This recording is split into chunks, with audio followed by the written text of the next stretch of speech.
அனைவருக்கும் வணக்கம். நம்மளை காலையில் பூஸ்டப் பண்ணுறது இந்த காஃபி தாங்க. காஃபி இல்லைன்னா அந்த நாளே எனர்ஜியாக போகாது. ஆமாம், நான் எப்படி காஃபி போடுறேன்னு பாருங்கள். ஒரு கிண்ணத்தில் ஃபஸ்ட்டு காஃபி தூளை கொட்டிடுவேன். அதுக்கப்புறம் பெரிய டம்ளர் ஒன்று இருக்கும், அதில் நாட்டு சக்கரை கொட்டிட்டு பால் சைடில் கொதிக்க வச்சுருக்கேன்.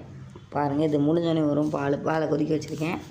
அதுக்கப்புறம் பாலை எடுத்து காஃபி தூள் கொட்டி வச்சுருக்க கிண்ணத்தில் கலந்துருவேன். கலந்ததுக்கப்புறம் அப்படி வரும் பாருங்க. எல்லாருக்குமே ஒரே கிண்ணம் தான், ஒரே தான் காஃபி போட்டுட்டு காஃபி ஊற்றிட்டு அதுக்கப்புறம் இந்த டம்ளரையும் அந்த காஃபியை சேர்த்து ஆற்றுவேன்.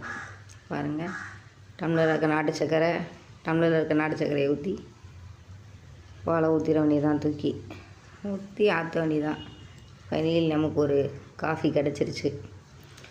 நிறைய பேர் காஃபி குடிக்காமல் இருப்பீங்க, உமன்ஸு மேக்ஸிமம்.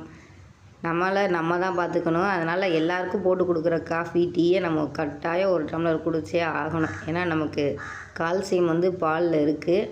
அதனால் டீயாவோ காஃபியாவோ இல்லை பாலாவோ நம்ம உடம்பை பார்த்துக்க நம்ம கண்டிப்பாக காலையில் ஒரு டம்ளர் குடிக்கிறதுல ஒன்றும் தப்பு இல்லை.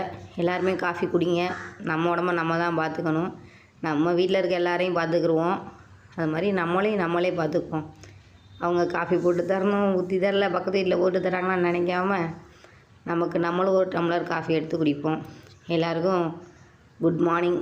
Finally I got a coffee. Okay.